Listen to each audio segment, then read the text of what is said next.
Our first segment of the day, we are going to do today's top five.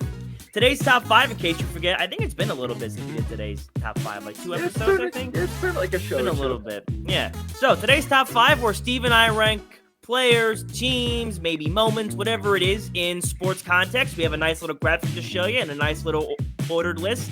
And we present it and give our evidence and supporting arguments. So for today's top five, we have the top 5 NBA players that are 25 years old or younger. So you can be 25 or you can be younger.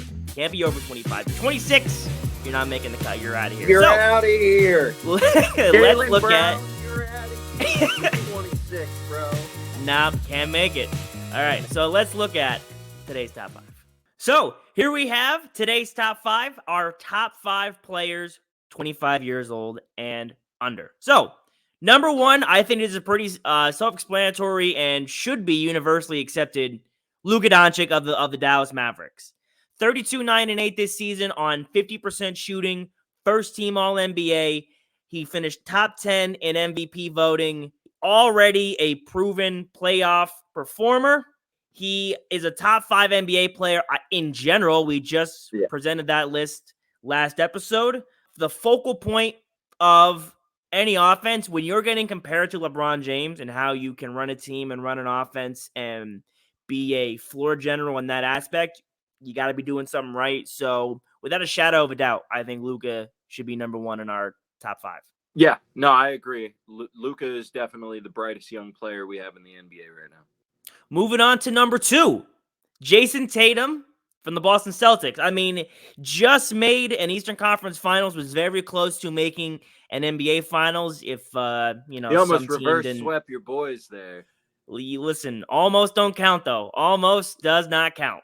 39-5 in the regular season, 27, 10-5 in the postseason. 9 30-point games in these playoffs. 9 of them, almost reaching double digits. Was the All-Star MVP, if that matters to you? It means nothing to me, but it might to some other people. He finished top 5, 4th actually in the MVP this past season, and was another first-team All-NBA member, joining Luka Doncic. Jason Tatum is a superstar in this league, someone you can build around and have be the best player on your team, and has proven. I mean, he's taken LeBron in battles in conference finals. He's made finals, took Golden State to 6. Yeah, I think 6. I mean, just again, kind of like Luka, where we said already a proven talent without a doubt. I mean, he's number 2 for sure on this list. How many conference finals has Jason Tatum made in the last 3 years? 4 years? What is that? So 20 missed 21, 22. So they've been 3 of the last 4 conference finals. 2020. Same with Miami. 3 of the last 4 conference. Yeah, so 2020 was Miami, Boston. 21 was Atlanta, Milwaukee, and 22 and 23 was Boston, Miami. So in the last 4 years, Jason Tatum's been to 3 Eastern Conference championships. Yep. And he's won one. What more needs to be said? Nah, that's really about it. Yep, Jason Tatum, number 2. Number 3, someone who we almost forgot about. We actually had this person off the list, and then we were like, wait a minute, what are we doing? Shai Gilgeous-Alexander of the Oklahoma City Thunder, our number 3 spot. 31, 5-5 in the regular season. His team did not make the playoffs. Another first-team All-NBA player. Steve, our first 3 guys in here are first-team All-NBA players.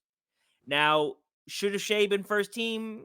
I don't know, but he was. So we're gonna it's his 5th in MVP voting. So another top 5 MVP candidate on the list. The question is with Shai, and you said this to me before the show, and I kind of agree with it. It's like, can you really build around Shai? Like, I don't know if I mean, he's very young, just getting started in this league, was an all-star this past season. So I think it's unfair to be like, yo, lead a team right now. But I just, something about him, I don't know. I'm not fully sure if I would look to have him be the center point of building a team around him. The issue with Shai is he reminds me a lot of a Bradley Beal, where you're going to drop your 30 points. Bradley Beal averaged 30 points a game one year, too, when he was on the Wizards. Yeah. Everybody's talked about how prolific he was. And I think when you look at Shai, I don't see those leadership qualities that we see in Luka, that we see in Tatum, that we see in some of the other guys around the league that are really starting to elevate that game. I don't know, like you said, how you build around him. He's prolific in scoring. He's the best player on his team, but I just am not sure what to think of like him as far as taking that next step. It's funny that you brought up Bradley Beal. I mean, because as soon as I finished what I was saying, I thought of a comparison in my head, and then you made your comparison. I think Jaylen Brown, can Jaylen Brown be a number one option on a team? Probably. But would you want that for your team? I mean, they're both really good defenders. They're both really good scorers. I think they're both good locker room guys. I think Shai Gilgeous-Alexander would be a really good fit as an overqualified Robin. Does that make sense? Yes. Bradley Beal was another good comparison. To be honest, Jamal Murray is an overqualified Robin. I mean, Jamal Murray, I don't think you know what I'm saying. Though, I know what you're saying, though. Yeah, he's got superstardom talent, but he fits well as the Robin. Sure. Like, Shai, I just don't like. You're right. I don't see him ever being a guy that's going to lead his team to the finals, but I definitely see him being a guy on a team that has a better superstar than him, and them, him elevating them to a finals run. Yeah. So Shai Gilgeous-Alexander, our number 3 spot. Number 4, Zion Williamson, the New Orleans Pelicans. Now, look, this is probably going to get a lot of, bad comments. Maybe some people are calling us a little bit special here. 26, 7, and 5 on 61% from the field. Now, only played 29 games this season. Did not play in 2022. The upside for Zion is so crazy.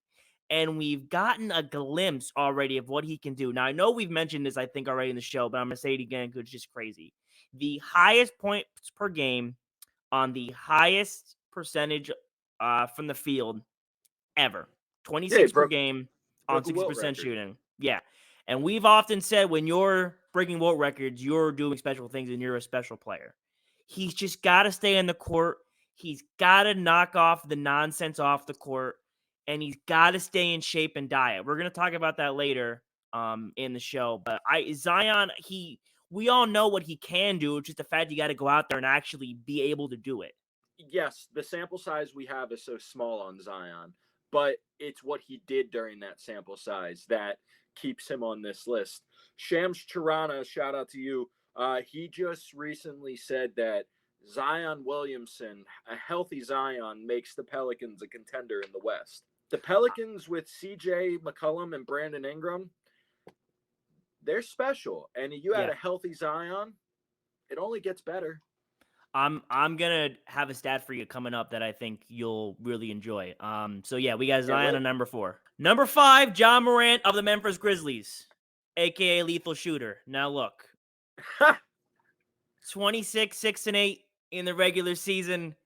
25, 7, and 7 in the postseason. I think a lot of people would have Ja Morant over Zion Williamson and making a list similar to this one. Here's what I'm gonna say, and I said this to you, Steve, before the show.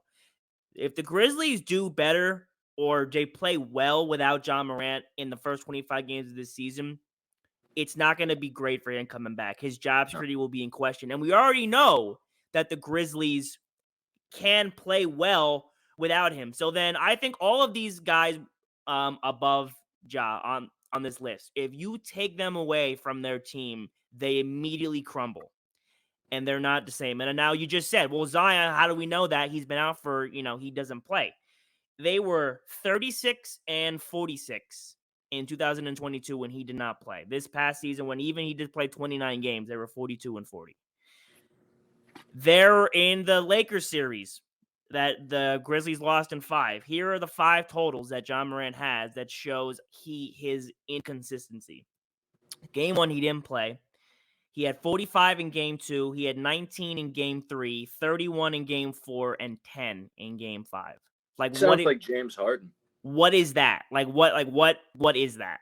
So again, we all know what Ja Morant can do. Ja Morant, when healthy, staying on the court, doing his thing, is, I think, without a doubt, a top 8 player in this league.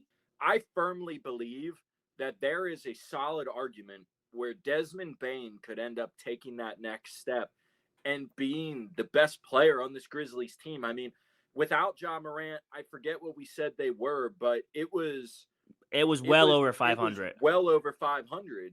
And Desmond Bane was the leader of that team. You have Jaren Jackson Jr., who was just Defensive Player of the Year. Steven Adams, who was hurt for a large portion of it, and he was having the best season of his career, arguably, since he was with Oklahoma City. Now, and they just signed Marcus Smart and Derrick Rose, which I'm going to assume was a twofold plan. One being they're both either starting. Derrick Rose isn't. Marcus Smart can start for you. He'd be great off the bench. Derrick Rose is a great sub. Was up for some 6 Man of the Year talks. But I also think the larger part of those signings was two guys, Derrick Rose, a veteran who's had a lot of adversity in his career, and Marcus Smart, who is a tough nose, going to be real with you guy, and also another veteran. He's been in the league a long time, who can kind of steer Ja Morant in the right direction. So maybe with that extra guidance and leadership, we can see him elevate on this list. Again, there's no doubt he can be better. Yeah. I think Ja Morant has a possibility to be at the. I don't know if I ever put him over Luka. I think if he plays well enough, from what we've seen, I think he can shoot up to 2. There was a point in time where Ja Morant last year maybe was a top 10 player in the league. Yeah, 100%. Maybe even top 5 at some points in time. I think that's pushing it, but he was 100% top 10. This list is also fluid, and it's ever changing because people are getting older and players are getting better. So you could have a birthday tomorrow and you're kicked off his list. You know what? That's a great point. Yeah. So today's top 5, our top 5 players, 25 years of age and under. Number 1, Luka Doncic. Number 2, Jason Tatum. Number 3, Shai Gilgeous-Alexander. Number 4, Zion Williamson. And number 5, Ja Morant. Today's top 5. Listen to the sound. I listen to the sound.